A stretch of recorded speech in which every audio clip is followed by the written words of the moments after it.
Nigeria is set to hold its presidential election on February 25th amid security concerns posed by insurgent groups such as Boko Haram. For more insight on Nigeria's situation ahead of the vote, I'm joined live via Skype from London by Bulama Bukarti, a senior fellow in the Extremism Policy Unit at the Tony Blair Institute. Mr. Bukarti, welcome to Africa 54. No, thank you. Thank you for having me. We're learning that the Nigeria's Independent Election Commission has already expressed its concerns about the security situation before the vote, and it's been turned down. But how serious is this concern? Look, the concern was expressed by an official of the Electoral Commission who represented the chairman at a public gathering. But the Commission has since then been trying to backtrack from the statement, obviously under pressure from the federal government.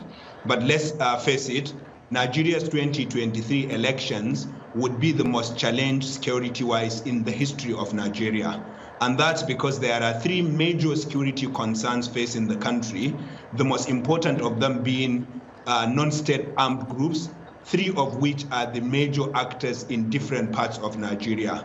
Number one, there is Boko Haram, a group claiming to fight for Islam, which has been unleashing violence in Nigeria for the past 12 years, and they have killed over 370,000 Nigerians, according to the United Nations.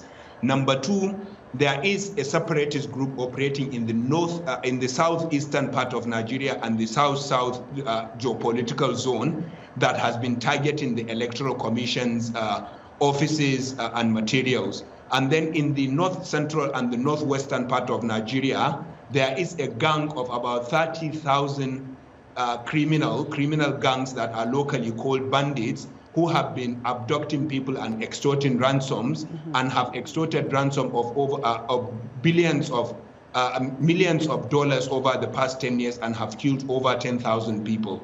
In terms of Boko Haram, one of the pillars of their ideology is to disrupt Nigeria's elections. And they have tried in the past. For example, in 2015, they were able to force Nigeria's elections to be delayed by 6 weeks. And now this group has expanded from the northeast to north central Nigeria and northwestern Nigeria. And we know they are going to step up attacks around the elections. But tell me how the social media is being used right now to influence this election and discuss other issues, because we know right now this is the time. The social media is hot in Nigeria. Yeah, social media obviously has helped Nigeria's democratization process by democratizing information sharing and, of course, information consumption. But unfortunately, it is playing a big role in the fake news, conspiracy theories industries.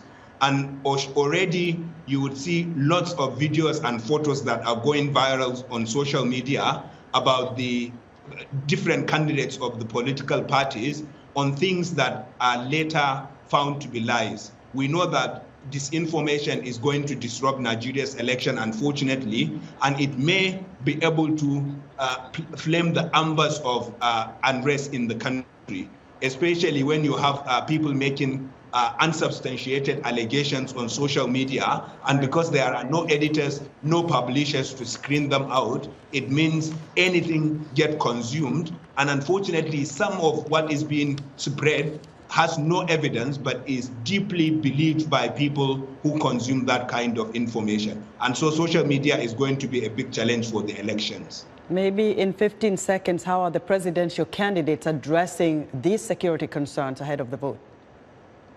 No, I mean, all of them have security as the number one priority in their agenda, but unfortunately, we know politicians sometimes don't stand by their promises. But what complicates issues further is that one of the key threat to the election itself are politicians, unscrupulous politicians who use thugs and who incite people to commit violence in places where they know they cannot win. And also we know that election results could be a flashpoint for violence, as it had happened in 2011 when 800 Nigerians were killed in the wake of election results. Right.